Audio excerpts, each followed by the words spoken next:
All right, our first lecture is going to be on factors of production.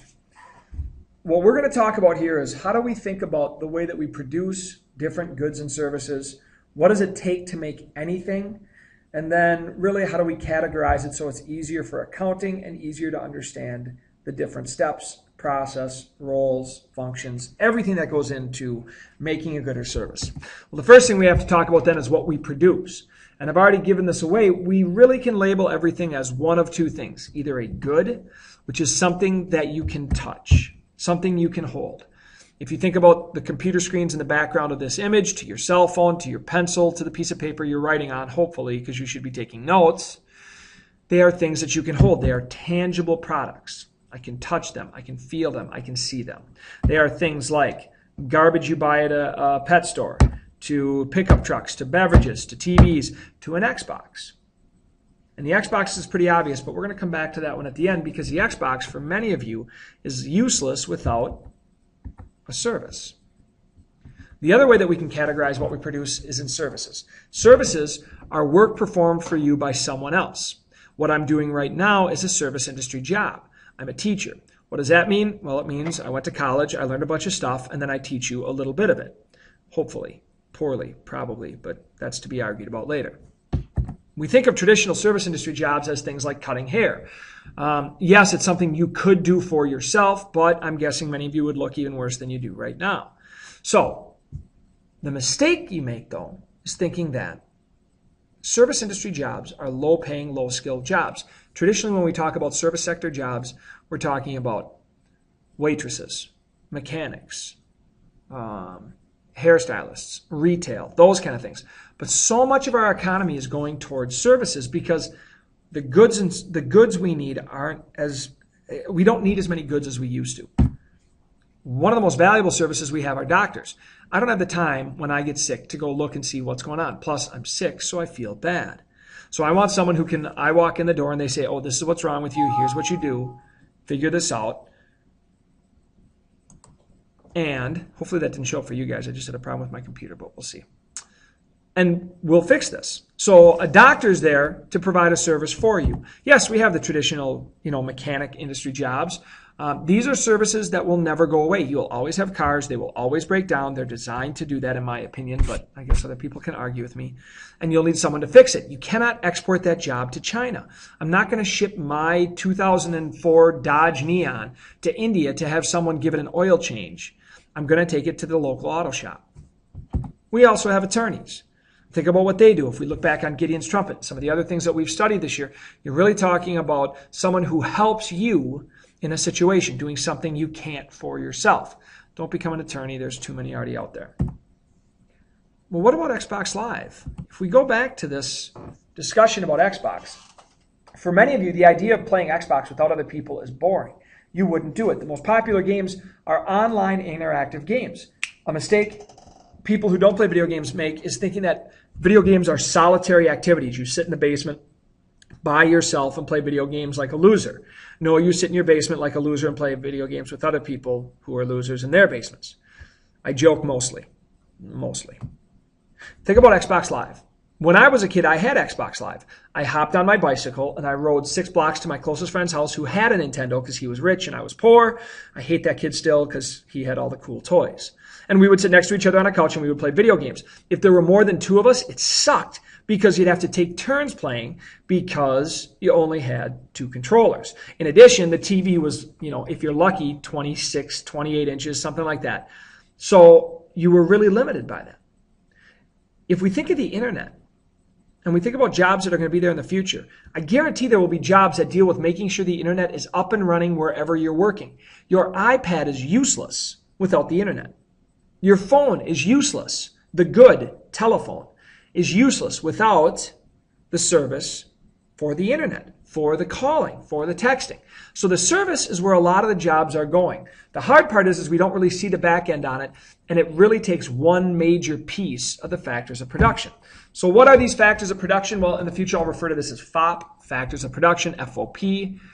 Factors of production are the things that are needed to produce other things. All the resources that are needed to produce all of these goods and services. If we look in the background, just at this picture, they're producing laptops, $100 laptops for Africa. They're solar powered and hand crankable, and it's to provide cheap laptops to people in developing worlds, because one of the most important things we can provide are education, access to the internet, access to this global knowledge base. And if we just look at the stuff in the background, you can say, oh my God, if you really look, you have employees. Well, that's obvious. You also have conveyor belt. You also have white gloves. You have all the plastic used to make it. You have the lighting, the wiring, the metal, the glass. And that's just off the top of my head. Chairs, heat, electricity, the building itself, the ground the building is built on. And now you have to start thinking and going, wait a minute. They have to pay for all of this stuff, and they can produce a laptop for $100? Well, yeah. And that's what we want to see, is how amazing is it when you walk into a store and you get stuff for cheap? That always blows me away. If your parents are watching behind you and they sit here and complain about the price of gasoline, stop and think about what it takes to produce gasoline and get it from wherever it is to you. And then start saying, is $3.50 really expensive? Especially if anyone in your household drinks beer, drinks water out of a bottle, gets coffee at one of these stupid Caribou places, right? And then you start going, $3.50 for gas, is that really expensive? No, you're a whiner. Factors of production, there are 4, there could be 5. The 5th is because it's what my professor talked to me about, and I'll be honest, I agree with him. It's not necessarily in textbook, so I will show it to cover my bases. The first is land. As simple as I'm a farmer, I want to grow corn, I need land to plant the seeds in. We pay back land in rent. And that's the way that we categorize the money that is paid back, the return on the factor of production. Land is needed for everything. It's obvious in farming, but what about things like, a hairstylist? Even if they do it out of their basement, they still have to have a place for you to go and provide that service. I doubt we would ever see somebody that roves from house to house and gives haircuts. It wouldn't be very cost effective for them, so they have to buy a salon. The second is labor, the person who cuts your hair. We pay them in wages. Wages are just your income. How do we pay someone who works for us? I will tell you right now, labor is the main thing. If you look at the high school, what's most expensive? What's the first thing cut if there's a budget cut? Well, staff. Whether it's teachers or administration or secretaries, we are expensive. And that's why you look in the background and you see that this factory is in Southeast Asia, because they'll work for less because of a variety of factors we'll talk about later. But labor is usually the most intensive part of any good or service. Third, capital. And this one's confusing. Capital can be both a forklift, because that's used to make other stuff. You use this to produce other goods. And money. In economic terms, money is simply a factor of production.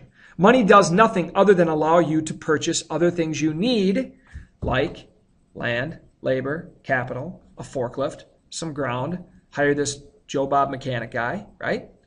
You need money to do that. How do you pay back money? Interest. Think about a bank. When the bank lends you money, what do you pay them? You pay them interest. And so these are different ways to categorize money. We'll talk more about the vague existence of money later on. Fourth, entrepreneur, the most important person in the entire U.S. economy. In my opinion, the most important person in the country. Not Barack Obama, not the president. The most important people in this country are the entrepreneurs, the people who are willing to take a chance. Because if you notice, what are they paid in? Profit. In other words, if the business loses money, they lose money. Bill Gates was a Harvard student who dropped out to start a company in a garage with 3 other people. Now, most of you would say that person's an idiot for doing that, but he had the courage and the vision to go out and try something. Entrepreneurs are what drives the economy. They are the people who, yes, end up the richest, but they are also the people who create the jobs, who create everything else. Even if it's a small mom and pop auto repair place who hires one other person, well, that job wouldn't exist without them. They're the ones who have to sweat whether they can make money or not. The 5th one is technology. Technology is not what you think. This computer is not technology.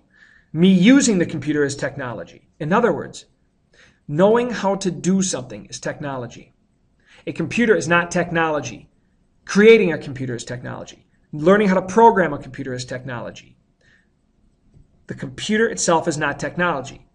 At some point, riding a horse was technology because not everyone knew how to do it. In fact, the word Teamster, which is one of the biggest unions in the country, one of the most powerful unions in the country, originally referred to the people who rode the horses, not rode the horses, who drove the wagons where they would haul stuff around. So technology is critically important because we currently have 5 million, 6 million people in just Minnesota alone. Well, how do we feed all of them? 100 years ago, with the exact same amount of land and far less people, we didn't have enough food in Minnesota to feed all these people. Well, now we have 6 million people and we can export food. Technology is the key, and we'll talk about that more later. Lastly, we have 2 types of goods. Well, really goods and services, but I typically refer to them as goods because it's easier for you to understand. Capital or consumer. Capital goods. These are the things you should invest in. It's not the stuff you want to, but the stuff you should. Capital goods are used to make other goods. Nobody goes out and says, oh, I bought a hammer. Come over and look at my hammer, Steve. That's not what you do. A hammer is used to make cabinetry. It's used to fix stuff. It's used to make something. It does not yield utility. Most semi drivers, yes, they enjoy their truck. I get that. But you don't buy a semi to drive around on Sunday just for fun. It's impractical. It makes no sense. Doesn't mean you don't enjoy it, but the majority of these things are work tools. So capital goods are used to make other goods. Consumer goods are what you want. They're actually what the capital goods make. So we use capital goods to make consumer goods, like pizza and televisions. They satisfy our wants and needs. They satisfy what it is we are trying to get. They yield utility. In other words, they make us happy. So, are all goods capital or consumer? Well, what about the computer I'm using right now? Is this a capital or a consumer good? Well, right now, it's a capital good because I'm using it to do my job. But if I get done with this and I decide, hey, I'm going to play Bloons Tower Defense 58, well, then it's a consumer good because it's yielding utility. It's giving me enjoyment. Right now, I'm using it to produce something else. Is this Ford F something 50? I can't read it, and I was just trying to sound smart for the Hicks. I really don't care. Who am I kidding? Is this a capital or consumer good? Well, for me, this is a capital good because I would use it for work. I would use it to haul hockey equipment. I would use it to haul football equipment. I would use it to get me to and from work. For the guys who hang out by the gas stations or by, where is it now, Applebee's, and they get the giant no muffler pipes that stick out of the top, you know the ones I'm talking about that are super loud. It's like, let's make my truck look like a semi. Those guys, the big lift kits, the old truck, it's super loud. That's a consumer good. They enjoy it. You know the type. The kids who are mad right now because I have a picture of a Ford and they think it should be a Chevy or they think it should be a Dodge. And in all honesty, it should be something with the word Honda in it. Let's be honest, they make better equipment. Just don't argue with me on that one. So, a good can be either a capital or a consumer good. Everything we make is a good or service. Everything we make, whether it's a good or a service or a capital or a consumer example of it, requires factors of production. All right, there you go. Have a good day.